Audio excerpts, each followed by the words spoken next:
ওই লিং রুডের গানা লিং রুডের গানা লিং রুডের গানা লিং রুডের গানা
আমি সোজা কথা বেটা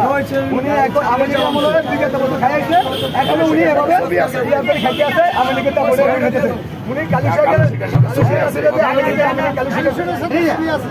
উনি এখন উনি এভাবে খাইতে আছে এখন উনি চাঁদা নেয় কিন্তু চাঁদার কখনো মূল্যায়ন করে না, বলে যে এত টাকা তোমরা দিতে হবে এবং মোবিলপুর বসে ইনি মোবিলপুর পঞ্চায়েত ইনি মেন্টালিটি করতে পারে না, চারদের মেন্টালিটি করতে পারে না, তিনি রুট চালায়। হ্যাঁ, ইনি দুদিন পর পর শ্রমিক জানে না, ইনি দুদিন পর পর 100 টাকা বেড়া চাঁদা বাড়ায় দেয়, 100 টাকা বেড়া দুদিন পর পর মানে 100 টাকা বেড়া চাঁদা বাড়ায় দেয়। আমার গাড়ি ঢুকেছিলাম 50 টাকা উনি এক কোম্পানি করছে, তিন কোম্পানি এখন তিন কোম্পানি করছে, উনি এক কোম্পানি করছে 300 গাড়ি দিয়া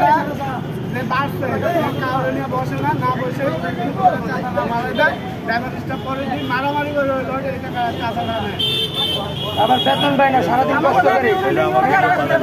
মানে হচ্ছে আপনাদের সরাসরি আপনি গাড়ি চালাইতেছেন না চালাইতেছেন, টাকা পাইতেছেন কি না পাইতেছেন দিতে হবে, টাকা ওদেরকে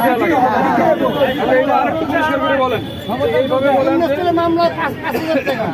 গাড়ি চলুক আর না চলুক ড্রাইভারদের উপরে চাপ দিয়ে তারা টাকা নিতেছে। এই জিনিসটা আরো অতিরিক্ত জুলুম করে সকালবেলা দেরি করে গাড়ি বাইরা তারপর ফুলজিবি দিতে হবে না, যেটা 1 নম্বরের আমাদের যে লিঙ্ক রোডে কাটানো হয়েছে আমাদের মূল সমস্যা, আমাদের লিঙ্ক রোডে কাটানো। আমরা যখন আসি 2 ঘন্টা 2.5 ঘন্টা দাম ভুলে 2 দাম ফেলে আসলে আমাদের কাছে যাত্রী পাওয়া যায় না, তখন কি হয় একটা হয়রানি হয়ে যাচ্ছে। তখন আমাদের যে হয়রানিটা মাঝখান জামাল উনি বলছে কি ঠিক আছে আপনারা 100 টাকা করে বাড়াই দেন, আমরা লিঙ্ক রোডে কাটা ফেলে দেবো, আমরা 100 টাকা লিঙ্ক রোডে কাটা ফেলে দিতে পাই, আমরা 100 টাকা করে ঠিক আছে আপনি খুলে দেন এবং আমরা কিন্তু টাকা বাড়াইছে চাঁদা বাড়াইছে ঠিকই আছে, লিঙ্ক কাটা একদিন খোলা রেখে পর দিন লিঙ্ক রোডের কাটা কেমন টাকা দিয়ে লিঙ্ক রোড আমাকে খুলে বলেন এটা 900 টাকা